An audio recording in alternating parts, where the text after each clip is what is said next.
The Walter Bislin model was released in 2017. It has a visual layer of a flat Earth model with a data layer of a heliocentric model to derive azimuth and elevation angles, but for only the Sun and Moon. It is very limited. The Walter Bislin model does not support stars or planets. This means we cannot learn about the Southern Cross. We encounter more problems when trying to use the model for navigation, as the map is just a green image with no names for countries. It's a really bad attempt by a glober to troll the flat Earth community, but still good for 2017. This is why Steven Alonzo decided to progress flat Earth modeling forward by 7 years, with the release of the Firmament Trackers model in 2024. As mentioned earlier, the Walter Bislin model is using the heliocentric model to derive azimuth and elevation angles for the Sun and Moon. The Firmament Trackers model uses equatorial coordinates of right ascension and declination to derive the azimuth and elevation angles for the observer. This means that we can use observer-centric observations to determine the celestial declination of the Sun ourselves, to know that every year in December it is minus 23.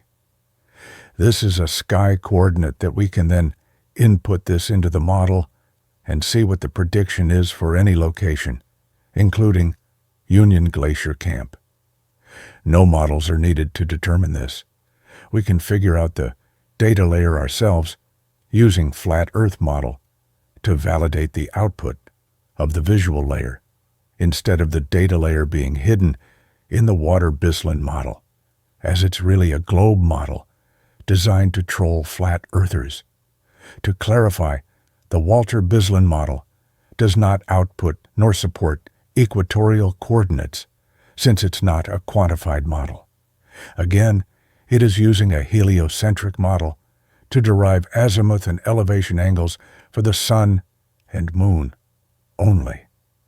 Whereas with the Firmament Trackers, we can manually input the sky coordinates of any 3 stars and then preform a 3-star fix, successfully preforming celestial navigation on flat Earth, something that cannot be done in the Walter Bislin model, since it only supports the Sun and Moon. It's not a real astronomical model and cannot be used for much. It should also help to clarify that this azimuthal grid of perspective is only a few dozen lines of code. This grid is not the model, much in the same way that Sky Safari did not copy Stellarium.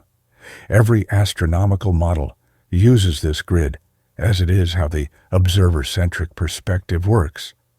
The only difference is that globe models such as Stellarium do not allow you to zoom out. So it can be confusing the first time you get to see the third-person view looking at these grids of perspective.